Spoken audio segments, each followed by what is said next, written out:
केंद्रीय मंत्री ज्योतिरादित्य सिंधिया एक दिवसीय दौरे पर आए हैं, जहां उन्होंने बड़ा बयान दिया है। सिंधिया ने कहा कि राहुल गांधी ने विदेश की धरती पर स्पष्ट कर दिया कि कांग्रेस की क्या सोच है।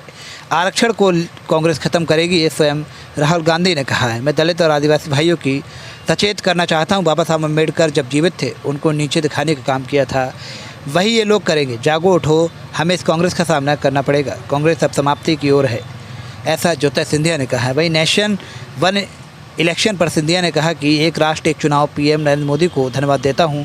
जैसे महिलाओं का आरक्षण का बिल पारित हुआ था, वैसे ही अब हुआ है। अगर आपको लग रहा है कि आज आप जीतने वाले हो, तो आप अपना किस्मत आजमाइए, सबको आज मंत्रित कीजिए।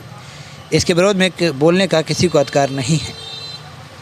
जो विरुद्ध बोलेगा वो देश हित नहीं चाहता और देश का विकास नहीं चाहता, वह केवल अपनी कुर्सी चाहता है। नहीं इधर आप बताओ, अंदर लगाओ, अंदर लगाऊंगा तो आप कहोगे बाहर लगाओ। नहीं अंदर अंदर अंदर अंदर सही जाएगा।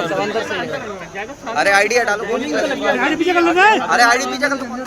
सब आईडी उस पे फिट हो जाती है पार्लियामेंट की तरह। क्रिकेट से पहले हो जाए जैसे पार्लियामेंट में लगी रहती है, एक स्टैंड लग जाता है, सारी आईडी लग जाती है। हां बस एक लंबा सा एक स्टैंड क्रिकेट आपका हर आदेश का पालन है। मैच तो दिखवा दीजिए साहब, मैच पत्रकारों को मैच दिखाने का कुछ नहीं है। क्रिकेट से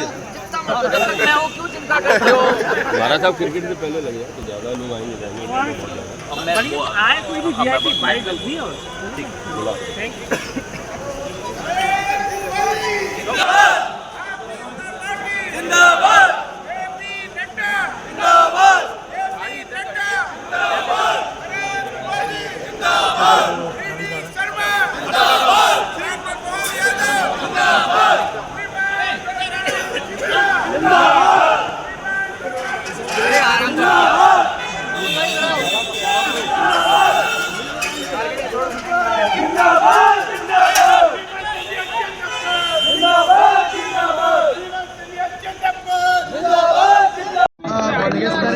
आज का प्रवास है ग्वालियर का।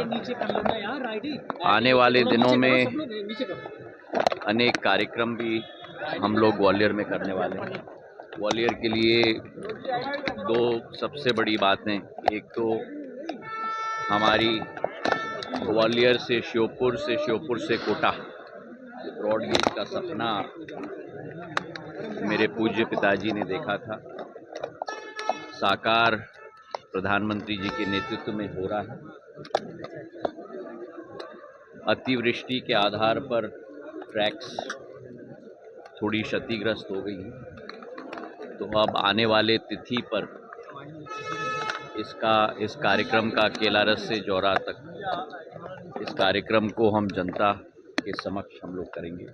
और उसी के साथ आने वाले 6 तारीख को पहला क्रिकेट मैच ग्वालियर में आयोजित किया जा रहा है 14 साल के बाद। तो 14 साल ग्वालियर का बनवास क्रिकेट के क्षेत्र में अब समाप्त हो रहा है। अब हमारा नया स्टेडियम, अंतर्राष्ट्रीय स्तर का स्टेडियम अब तैयार हो गया है, 30,000 सीटर का पहला मैच का आयोजन है। तो हर 1-2 माह में हम लोग कोशिश कर रहे हैं कि कुछ न कुछ नया हमारे संभाग के लिए हो। पिछले माह में मुख्यमंत्री जी की अध्यक्षता में, उनके नेतृत्व में इन्वेस्टर समिट आयोजित किया गया था, जहां 8,000 करोड़ रुपए के निवेश भी आए ग्वालियर चंबल संभाग के लिए।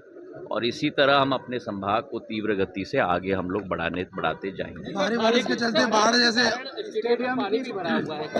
हाँ वो जितनी अतिवृष्टि हो गई आपने स्वयं देखा है, पूरे प्रदेश में नहीं लेकिन पूरे देश में।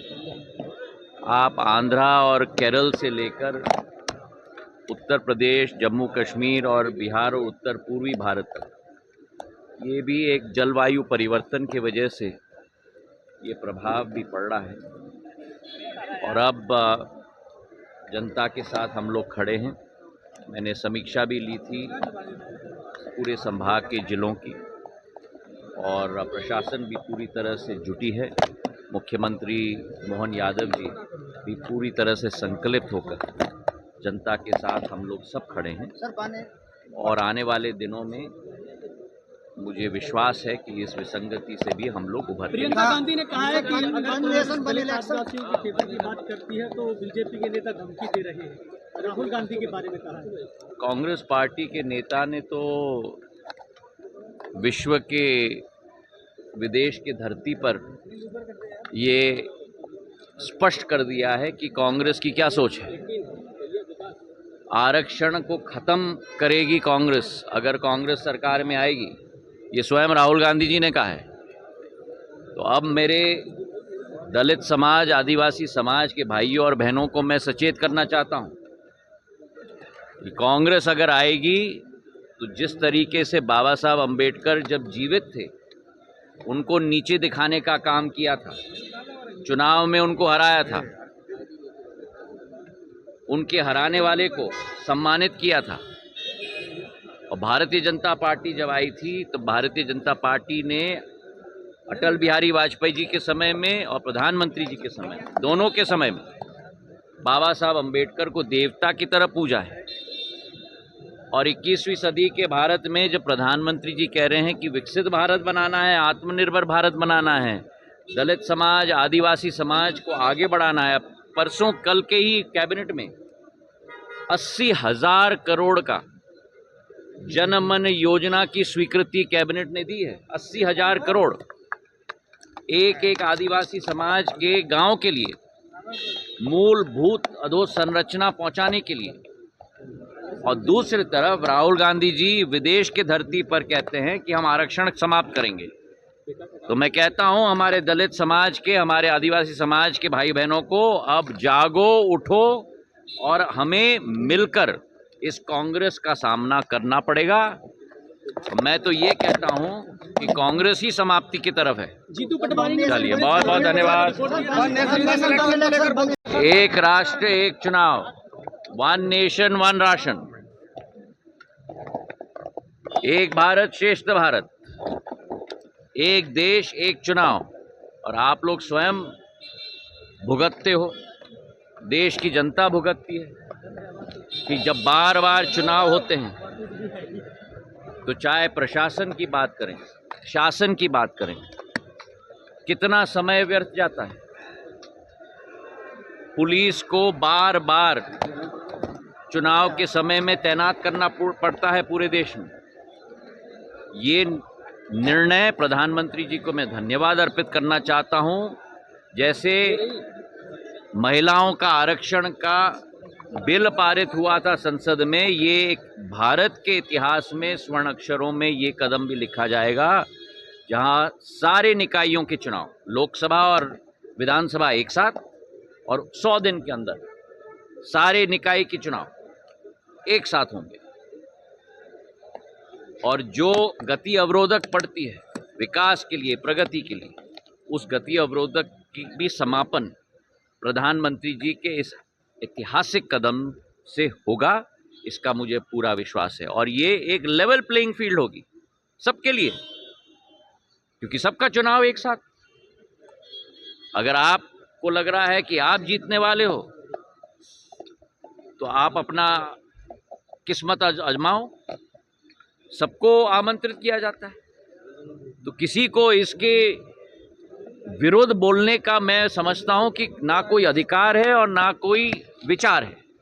जो भी इसके विरोध बोलेगा वो देश हित नहीं चाहता, देश विकास नहीं चाहता, वो केवल अपना कुर्सी चाहता है और कोई देश के बारे में नहीं सोचता जो इसका विरोध करेगा। और इसलिए इस अभियान को देश के कोने कोने तक हमें पहुंचाना होगा कि किस तरीके से ऐतिहासिक जनहित का मुद्दा हमारे प्रधानमंत्री जी ने उठाया। बहुत बहुत धन्यवाद। अरे ये को भैया ऐसे वीडियो देखे जा रहे हो, तनिका सब्सक्राइब कर लो और हाँ घंटा का बटन जरूर दबाना, तब हमारे वीडियो का नोटिफिकेशन सबसे पहले मिलेगा। यहाँ वहाँ का देखा था हम, तुम का ही कहा था, जल्दी दबाओ।